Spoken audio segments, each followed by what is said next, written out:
Aya, Assemblyman again. Sha, Rambaisyo. Aya, sha,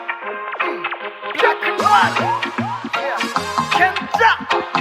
Yeah, Assemblyman. MC Black, yo, represent Waka.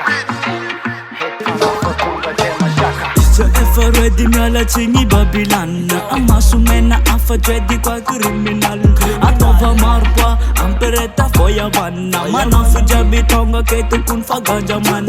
Se miss filo mandu bakat stanga Chinilo stilo ufama nunga lenga panna Alo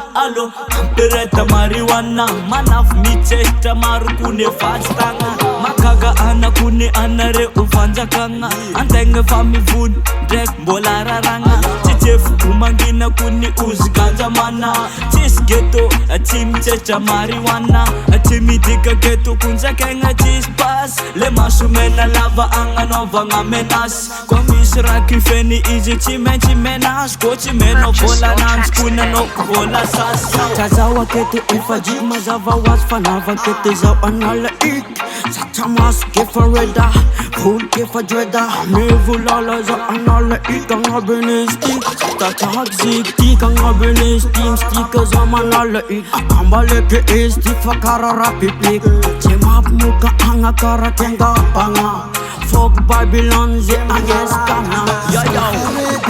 me ready feeling in ganja itano for paradise Scofa ready me ready feeling in ganja itano for paradise Scofa ready me ready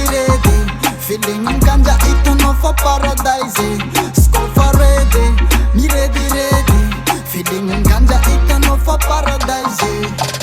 feeling ganja feeling kaya Rastafa itano fa manunga enga panga Za efa mystic mila jik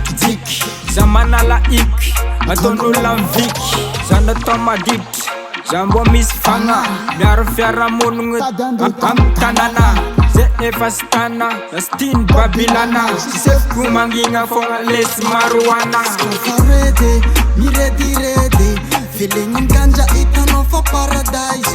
Scofa ready me ready feeling in ganja itano for paradise Scofa ready me ready feeling in ganja itano for paradise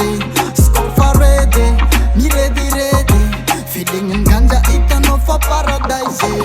Scofa ready me ready feeling in ganja itano for paradise Scofa ready me ready feeling in ganja itano for paradise Scofa ready me ready feeling in ganja itano for paradise